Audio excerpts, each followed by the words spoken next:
Hello दोस्तों, welcome to my new video. I hope so आप सब अच्छे होंगे और मैं भी अच्छी हूँ। और कैसे चल रही है आप लोगों की एग्ज़ाम की तैयारी? आई होप आप जो है मन लगा के पढ़ रहे होंगे और मेरी भी जो तैयारी है वो अच्छी ही चल रही है। सबसे पहले तो उन सभी अभ्यर्थियों को जिनका एलटी एग्ज़ाम में सिलेक्शन हुआ है, बहुत बहुत शुभकामनाएं। एक लंबे संघर्ष के बाद जो है आपने ये जीत हासिल की है, तो बहुत बहुत आप लोगों के लिए शुभकामनाएं। आगे आप फ्यूचर में ऐसे ही जो है आगे बढ़ते रहें। और कहीं ना कहीं ये जो रिज़ल्ट निकला है ना, तो ये रात को नहीं, मैंने रात को ही देखा था ये। और एक दुख भी हो रहा है। दुख इसलिए हो रहा है कि ये एग्ज़ाम मैंने नहीं भरा, मतलब फॉर्म फिल नहीं कर पाई और मुझे पता ही नहीं चला था कि ये फॉर्म निकल गया है। और कभी कभी होता है कि हम घर की परिस्थितियों में इतना व्यस्त हो जाते हैं या कुछ ऐसा माहौल हो जाता है कि हम नहीं ध्यान दे पाते हैं। तो मेरे साथ भी कुछ ऐसा ही हुआ था कि मैं ये फॉर्म फिल नहीं कर पाई। उसका मुझे इतना अफसोस हो रहा है ना, बहुत ही ज़्यादा। क्योंकि निकलना ना निकलना वो बात की बात है, पर लेकिन अगर हम कोई फॉर्म फिल ही ना करें, उसे अटैम्प्ट ही ना करें तो ज़्यादा बुरा लगता है। पर ये है कि फॉर्म भरा ही नहीं तो अटेम्प्ट कैसे करती। तो बहुत बुरा लग रहा था कल, क्योंकि उस समय ऐसा लग रहा था कि अगर ये एग्ज़ाम मैंने भी दिया होता तो शायद आज मेरा भी परिणाम निकलता और क्या पता सिलेक्शन होता। तो कहीं ना कहीं ये सोच रही थी और बहुत दुख हो रहा था। तो चलो कोई नहीं। पर मैं जब मैं वाईटी में पहले मैं अपना जो है डेली व्लॉग ऐसे डालती थी, पर लेकिन जब ये चीज़ रियलाइज़ की ना, तो मैंने कहा बस मेरी जैसे जितनी भी हाउसवाइफ हैं, जो जिनको नहीं पता चलता है कब कौन से फॉर्म निकल रहे हैं टीचिंग से रिलेटेड, तो मैं अपने यूट्यूब के माध्यम से उन सभी को बताऊं। और अगर वो मुझसे जुड़ते हैं तो ऐसे रिलेटेड कोई भी इन्फॉर्मेशन आती है आप लोगों तक ज़रूर पहुंचेगी। तो मेरी कोशिश तब से यही थी कि जो गलती मैंने की है, जिस तरह से मेरा फॉर्म मिस हो गया, उस तरीके से किसी का भी फॉर्म मिस ना हो। और कोई भी किसी भी इम्पॉर्टेंट भर्ती से बिल्कुल भी ना चूके। सब जो है इम्पॉर्टेंट जितनी भी वैकेंसी निकलती हैं सब उसको अटैम्प्ट करें। और निकलना नहीं निकलना वो बात की बात है, पर लेकिन अगर हम फॉर्म ही फिल ना करें उसका बहुत बुरा लगता है। तो कल बहुत बुरा लग रहा था। बाकी जिन भी अभ्यर्थियों का चयन हुआ है तो वो तो बधाई के पात्र हैं, उनकी जो मेहनत है वो रंग लाई है। तो काफ़ी अच्छा लग रहा था, मतलब सबने मतलब कमेंट डाले हुए थे ना, सबका मैं देख रही थी कि हमारा सिलेक्शन हो गया। तो वो एक अलग ही खुशी होती है कि इतनी मेहनत करने के बाद मतलब जो परिणाम निकल के आया वो भी पॉजिटिव वाला परिणाम, की बहुत ही अच्छा। तो बहुत ही ज़्यादा मतलब उनके मतलब ये जो नया साल का जो पहला मंथ है, मतलब फर्स्ट मंथ है, मैं उनको इतनी प्यारी खुश इतनी अच्छी खुशखबरी मिली है। और कहीं ना कहीं मैं मतलब एक इमेजिन कर रही थी कि जब हमारा भी इस तरीके का निकलेगा तो मतलब कितनी खुशी वाली बात होगी। तो इसीलिए जो भी मेरे साथ जुड़े हैं, जो कहते हैं कि मैम आप कैसे पढ़ लेते हो, क्योंकि पढ़ने के पीछे बहुत सारी चीज़ें होती हैं, एक फैमिली बैकग्राउंड को लेके बहुत सारी चीज़ें होती हैं। मैं खुल के अभी नहीं बता सकती क्या चीज़ है क्या नहीं। कभी अगर मैं सक्सेस होती हूँ तो मैं डेफ़िनेटली मैंने किन परिस्थितियों में पढ़ाई की है, किन परिस्थितियों में रह के मैं पढ़ रही हूँ। और बहुत सारी चीज़ें होती हैं, ऐसा नहीं कि हम एकदम फ्री माइंड होके पढ़ रहे हैं, नहीं बिल्कुल भी नहीं है।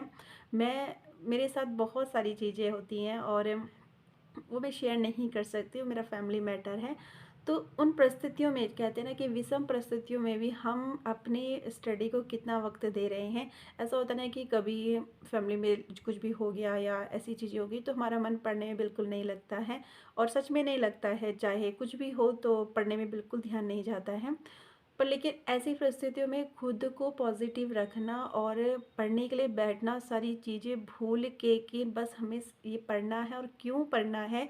उस समाज को दिखाने के लिए पढ़ना है जो हमें नीचा दिखाते हैं, जो हमें ये बताते हैं कि हम बीएड कर लिया है या तब से पढ़ ही रहे हैं। बहुत से ऐसे टॉर्चर भी करते हैं कि कर क्या रहे हैं ये तब से। तो वो सारी चीज़ों को अगर तुम रिमाइंड करोगे ना, तुम्हारे अंदर खुद एक एनर्जी आएगी कि नहीं मुझे पढ़ना है, अपने लिए नहीं सबके लिए पढ़ना है। जो जो मतलब ये बोलते हैं ना कि तब से लगे हैं पढ़ रहे हैं, अभी तक कोई एग्ज़ाम नहीं निकाला, बीएड कर रखा है, क्योंकि ऐसा बहुतों के ऐसा होता होगा।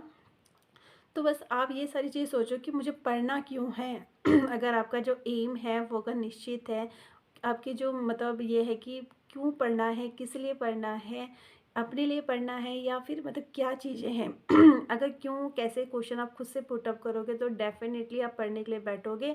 ये मत सोचिए कि अब 2 बच्चे हो गए हैं या शादी हो गई है या एज हो गई है, लोग क्या कहेंगे कि एग्ज़ाम में बैठो, सब बिल्कुल मत सोचिए। जब तक आप पढ़ सकते हो, जब तक आप फॉर्म फिल कर सकते हो, आप तब तक करिए। ना जाने कब जो सफलता है आपके पास आए।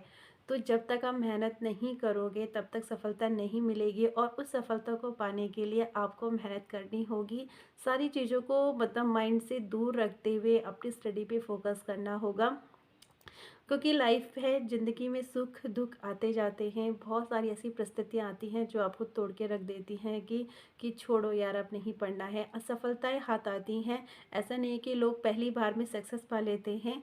असफलताएं भी आती हैं, पर लेकिन उन असफलताओं से हमें सीखना है कि कहाँ पे हमने मिस्टेक की है, और उनसे और बेटर तरीके से अगर सफलता मिली भी है तो और अच्छे तरीके से दुगनी मेहनत से लग जाओ, क्योंकि पूरा जीवन मिला है हमें। और ऐसा नहीं है कि हम कर नहीं सकते, हम कर सकते हैं। जब हम घर संभाल सकते हैं, अपने बच्चों को, हस्बैंड को, फैमिली पूरे सबको संभाल सकते हैं, तो क्या हम एक पेपर क्लियर नहीं कर सकते? वो एक एग्ज़ाम ही तो है। तो कोशिश करिए, मैं भी कोशिश कर रही हूँ। और बहुत सारी चीज़ें मेरे माइंड में आती हैं, बहुत से कभी कभी परिस्थितियाँ ऐसी भी बन जाती है ना कि मतलब क्या बोलूँ, मैं खुल के नहीं बोल सकती यहाँ पे।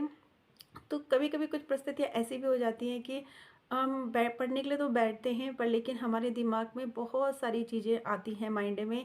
और उसके बीच कैसे फोकस करें अपनी स्टडी को, पर लेकिन अपनी स्टडी को फोकस करना है उन विषम परिस्थितियों में कि जो तुम्हें इस समाज में या इस वक्त जो है तुम्हें गिल्टी महसूस करा रही है, या जो जिस तरह का भी है। तो मेन है पढ़ाई। एक स्टडी ही एक ऐसा हथियार है जो तुम्हें समाज में सम्मान, मान सम्मान दिला सकता है। ये बात नोट कर लेना कि अगर शिक्षा है तो तुम्हें ऊंचा उठा सकता है, बिना शिक्षा के हम ऊंचे नहीं उठ सकते हैं। तो शिक्षा ही एक ऐसा हथियार है जो हमें मान सम्मान सब कुछ दिला सकता है। तो जब जो चीज़ हमारे लिए है, जो शस्त्र हमारे पास है, तो क्यों ना उसका यूज़ करके हम अपनी सफलता की सीढ़ी चढ़ें। और मेरी भी कोशिश ये है कि मैं मेहनत करूं और जितना मुझसे हो सकता है। बाकी मेरा तो छोटा बेबी भी है, मैं जब पढ़ने के लिए बैठती हूँ ना तो वो मतलब मम्मा मम्मा करता है। तो एक, आपको यकीन ना हो, मुझे बहुत अजीब लगता है कि मैं अपनी पढ़ाई के चक्कर में कहीं उसका जो बचपना है, जिस समय उसे अपनी मम्मा की ज़रूरत है, जब वो मेरे साथ खेलना चाहता है, तो मैं अपनी स्टडी में लगी हूँ। कभी कभी बहुत दुख होता है, पर क्या करूँ? फिर मैं पता है क्या करती हूँ, मैं फिर छोड़ देती हूँ कि नहीं, मैं ये पल नहीं जी सकती दोबारा से। जिस समय उसको मेरी ज़रूरत है मैं उसको टाइम नहीं दे रही हूँ। और जब वो बड़ा हो जाएगा, जब मैं उससे वक्त मांगूंगी तो वो मुझे वक्त नहीं देगा। तो एक ऐसी सिचुएशंस होती हैं हम लोगों के साथ, चाहे मम्मा हो चाहे मतलब जो हाउस वाइफ, उनके साथ डेफिनेटली ये सिचुएशन होती होगी कि अपने छोटे बच्चे को साइड पे रख के हम कैसे पढ़ लें।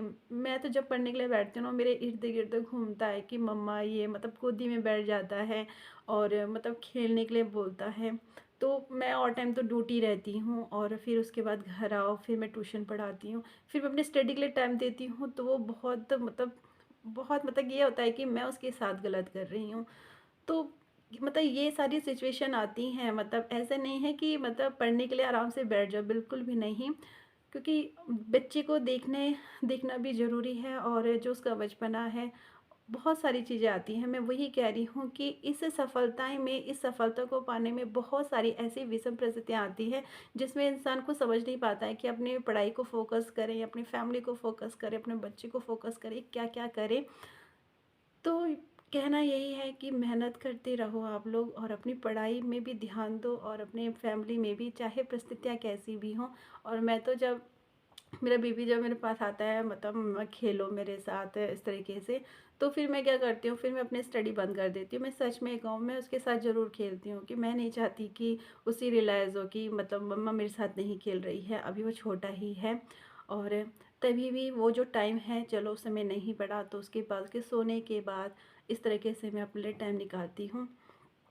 और जिनको भी सफलताएँ मिली हैं वो तो बधाई के पात्र हैं ही, और हम भी अभी लगे हैं अपने उस सीढ़ी को चढ़ने में। क्या सफलता मिलती है नहीं मिलती है वो नहीं सोचते हैं, बाकी हमें जो अपनी मेहनत है वो पूरी अच्छे से करनी है, और चाहे परिस्थितियाँ कैसी भी हों हमें उसका सामना तो करना ही है। और जो भी कहते हैं कि मैम आप कैसे पढ़ लेते हो और कैसे बैठ लेते हो इतनी देर तक, मतलब इस तरीके से, तो एक कुछ ना कुछ चीज़ें होती हैं, एक हिस्ट्री होती है या उसके पीछे बहुत सारी चीज़ें होती हैं जो मजबूर करती हैं हमें पढ़ने के लिए। अगर किसी के पास सारी चीज़ें अवेलेबल हो, चाहे वो फाइनेंशियली हो, चाहे कुछ भी हो, तो मुझे नहीं लगता कि वो इंसान पढ़ने के लिए बैठता होगा। पर जहाँ पे इंसान को कुछ चीज़ें ऐसे मजबूर कर देती है ना कि बस अब पढ़ना है और कहीं न कहीं हासिल करना है उस मुकाम को, तो कहीं न कहीं कुछ चीज़ें ऐसी होती हैं जो उसको पुश करती रहती हैं, मोटिवेट करती रहती हैं।